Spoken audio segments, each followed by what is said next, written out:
Hey, welcome everybody. François the Top for my role-playing channel, and yeah, I did want to talk about advanced fighting fantasy. It's been a while, and yeah, just to get through what is my position today, because I've been talking a lot about this game since the last 10 years. To tell the truth, it was one of the main reasons I started my D30 channel. I wanted to talk about this game. I was so fond of this game. It's still one of my top 5 fantasy role-playing game. Okay, just to put you in context, Advanced Fighting Fantasy is based off the Fighting Fantasy game books, and I pretty much was into it when I was a teenager. Before I knew about role-playing games, I was into it. The first book I've read was City of Thieves, and the first book I owned for myself was Rings of Kelter, that I've read and read and read again. Was so much into that, and then after maybe a year of intense fighting fantasy game book reading, I discovered role-playing game, and then it all changed for me. But I was still very fond of those books, reading them once in a while. When I was a little more than 10 years ago, I wanted to have a role-playing system to run my library events. I wanted to have something simple, and I was beginning to work myself on a version of fighting fantasy game system, which I found that could work well. And while making research on the internet, that's where I discovered that there was this brand new game called Advanced Fighting Fantasy, and I was excited. Well, this is the second edition of the game, by the way, but for me it's kind of the real deal. Okay, I've ordered them for mere nostalgia and read the book, and I was blown away because I wasn't expecting that the game made sense to me. It's simple to take. It encourages good decisions by the players. Everything was there, and I started to play with some friends, and there was nowhere in the internet that was talking about this game much. Okay, not on YouTube as I recall, so I began to make a series of videos on YouTube, which is not over yet. I still have to make a video about magic and religion. Will I do them? I don't know. But I began my D30 channel talking a lot about this game, and then talking about other stuff surrounding role-playing games. But since 10 years, I've been playing a lot, preaching at first that it was a great fantasy game, a great alternate game from your popular fantasy brands. You want to search for something else, this is the ideal game for you. So I was trying to preach the fact that this game was for everyone. Now, where am I 10 years later? No, it's not a game for everyone. I've played enough of Advanced Fighting Fantasy and its French counterpart, Défi Fantastique, with English and French group. I've made a lot of games, short campaigns, adventures, to discover that this game is not for everyone. Not everyone is enjoying that, and why is so? It's because Advanced Fighting Fantasy is really based upon the Fighting Fantasy game books, which add its own mood and grittiness and way to put things out. And when you come around the table, those things are coming back into the role-playing game, and I think people are not ready for that game. My conclusion is that this is a game really meant for fighting fantasy fans who will know their way around, will be ready for that type of rhythm and how the game system educates you on what is happening and what kind of outcomes can come out of that. It's not very different from other role-playing games, but it can be very expeditive. That is something I discovered because I had success with fighting fantasy fans. The other would appreciate that, but they never really became big fans or found out that the game was too simplistic, which is not the case. It has a lot of subtleties, but you don't see that at first. You kind of you're stuck on, well, you only have 3 stats, but no, it's more than 3 stats. Okay, there's lots of layers into that. But yeah, I found out that the fighting fantasy game books is about an adventurer going on an adventure and trying to get through the final boss. Okay, there's a final scene in every fighting fantasy game books, and you have to be clever, not to lose too much stamina, and trying to get some objects that will help you through the book. Okay, and this is Advanced Fighting Fantasy is the limitless possibility of a role-playing game tied with that. But I've played with players who had complicated characters with backstories and stuff, and okay, that is not a game for that. It's not that it's not allowed and not welcome. It can add a lot of cool stuff to it, but your delicately crafted background story or personality can be just put into a meat grinder in an instant. That is what fighting fantasy is all about. A bad choice in the original books lead you to death, okay, once in a while, so you have to be careful. This is a game really based on player skills, what OSR teaches us. This is what it should be, okay? And well, to make some sort of a criticism about the French version. The French version of the game is awesome by its presentation. Okay, the game looks awesome. They put a lot of love in that, but they have published many campaigns with backgrounds and personality and emotions, and well, that's just my perception, because I think those campaigns are really well appreciated by a lot of people, but I just didn't get them. I read once. To tell the truth, I've worked with the French publisher to translate in English one of their work, and after the work, I just told them, well, I don't want to translate anymore. Well, I don't feel that I have a real talent into that, but I was reading the module and I felt that I wouldn't play this. I wouldn't make that module because there was too much of details, love details, that I felt wasn't necessary to run that game. That game is about going on adventure, and you have to have a feel of it. Okay, I had this campaign that I had to stop last year because I was not having GM energy enough. You know, I didn't have enough GM energy to continue it. I was tired.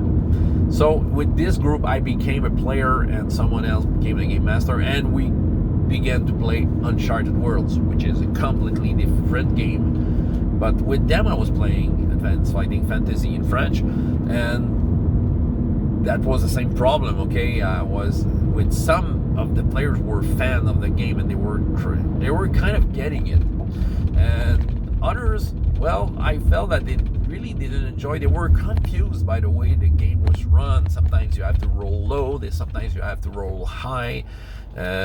Sometimes the way I was interpreting the world was through my own interpretation of the fighting fantasy scope, which players didn't really see it. Okay, it was dead cold meat grinding thing while they were trying to role play it out, which is fine, but they have to be aware that yeah, danger can be everywhere in these games.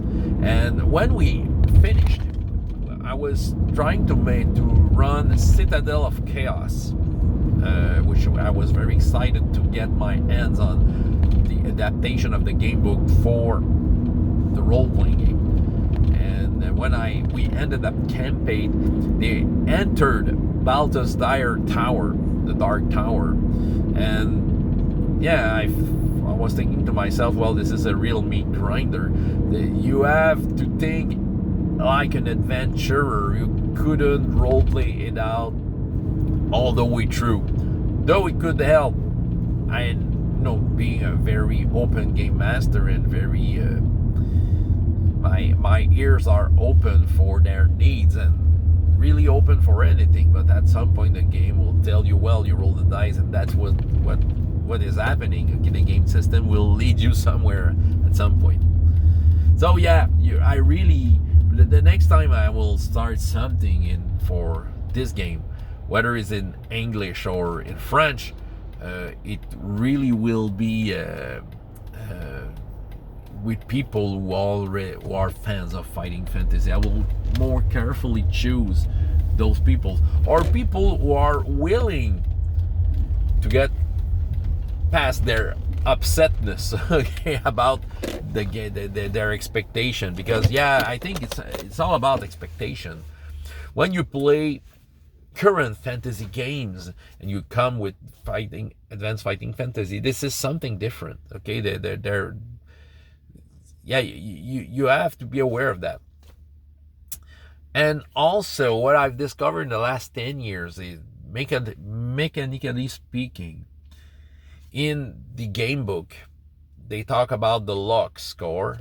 Luck is very important, but they don't explain it that much. Okay, they explain basically what you know from the fighting fantasy game books, how it works, with a little more explanation. One of them is that you can replace any rolls in the role-playing game by a luck score. Okay, when you use luck, it goes down by 1 point, whether you succeed or not. Okay, you roll 2d6, equal or less your luck score, you succeeded, whatever you were trying. If the game master, if of course allowed it. So it's something that you lose during an adventure, but you may gain, at least in the game books, you gain luck when you find an important object, or you get an important piece of information. The book grants you 1 point of luck. It can happen if you talk to a beggar that will bless you, and you get the 1 point of luck. It depends on the stories, but once in a while, point lucks come back. In the game books, talking about them, outside of combat, which you will use your skill score way a lot. Okay, it's pretty much for combat.